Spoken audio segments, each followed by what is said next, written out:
tonight, and I trust that the same will be true for you when I'm done.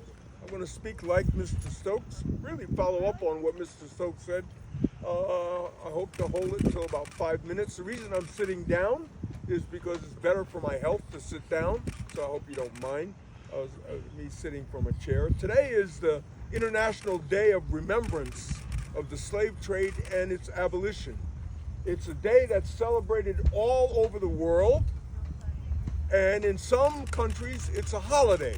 Not a holiday here in Rhode Island or in the US, but it's also the first day that began the Haitian Revolution. The Haitian Revolution was the first real organized and successful slave rebellion in the Western Hemisphere.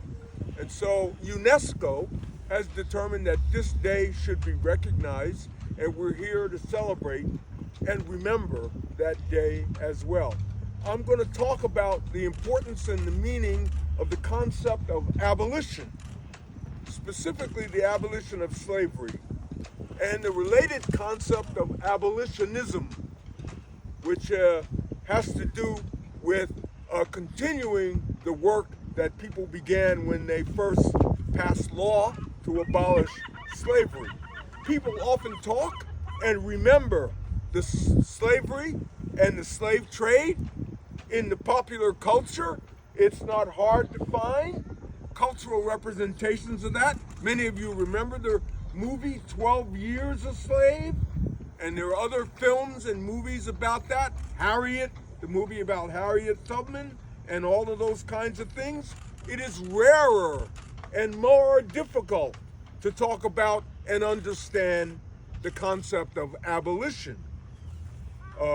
We have in our history several examples of that, the Civil War being the most commonly known example, but also the adoption of a constitutional amendment. The 13th Amendment abolishes slavery in this country. The North won the war, thank God, and the Constitution was amended, but was slavery abolished with those things? That question, in order to answer that question, you have to ask yourself two things. What do you mean by slavery? And then what does it mean to say that it's abolished? Now, we can talk about slavery here, but people have already done that, and it's probably not enough time. In brief, people know what slavery means. It means where one human being owns another human being. Someone is held in physical restraint.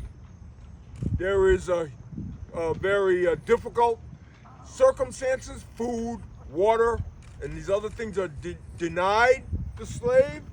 There's an absence of choice as to where you want to give your labor, and it's really an inhumane circumstance. One thing that's often not understood about slavery, but is part of the reach of the 13th Amendment, is that there are things which are called the badges and incidents of slavery.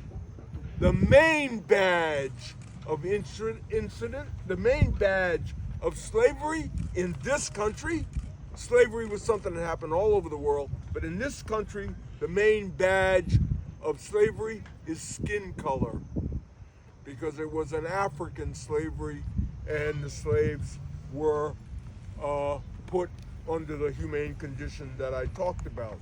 So the 13th Amendment is also interpreted to abolish the badges and incidents of slavery, as well as the condition of slavery itself. So what does it mean to abolish something? It means to eradicate it, to stamp it out, both in law and in fact. We have some examples of abolition that have worked. Cannibalism. We don't eat human beings anymore. Incest. I'm sorry to bring up these difficult subjects, but it's important. The death penalty has been abolished. Monarchy, in other words, being ruled by a king or a queen, that was abolished in this country. And you could go on to make a list. So abolition and abolitionism is actually more than just about slavery. It has to do with change, with making change, and it's a democratic idea. It happens in a democracy.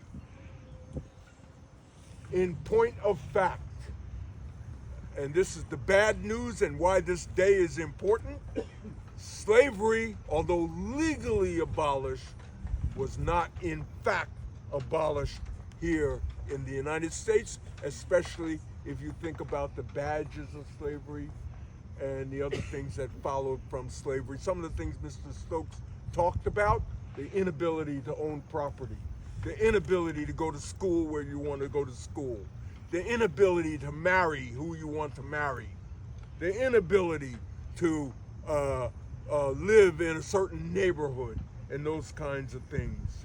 And so those things, especially given the history of Jim Crow that we had, both in the North and in the South, were not abolished.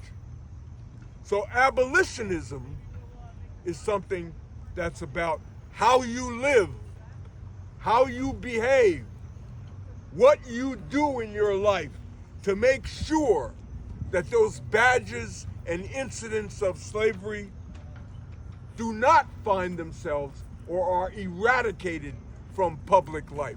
So when you see discrimination, you call it out. When you know someone is using language that they should not use, you call them on it. When you see someone who is the subject of inequality and discrimination, you reach out to them and you say to them, I'm on your side. Can I help you? Is there something I can do to help you with this circumstance? In the Democratic area, voter suppression, by the way, is another remnant of slavery where people are discriminated against or blocked off and not able to vote.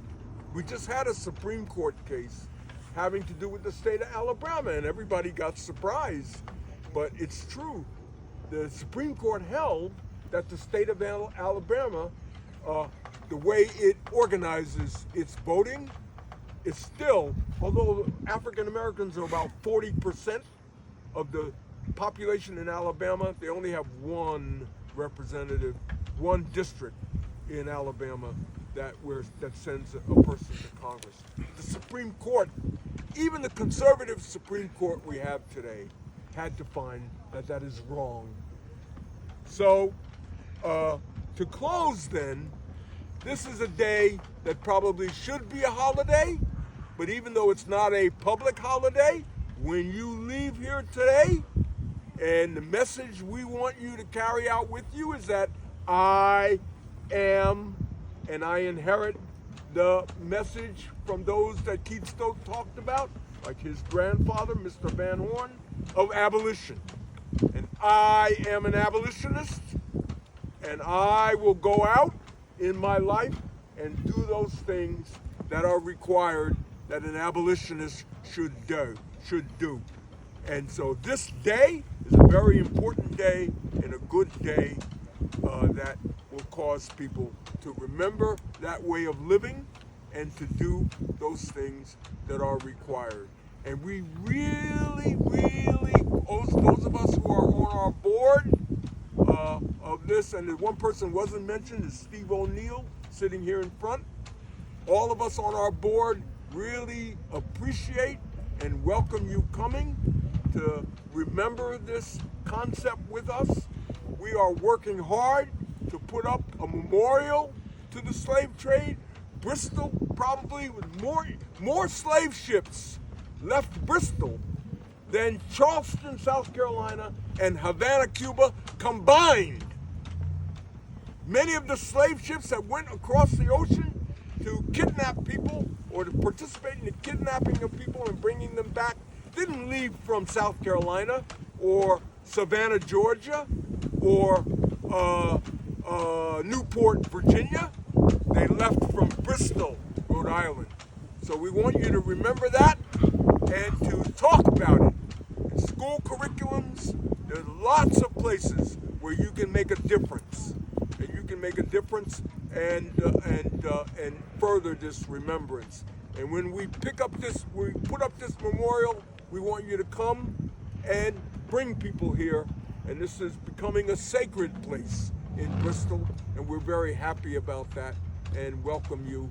And I think I will stop talking now because I have said enough. Thank you very much.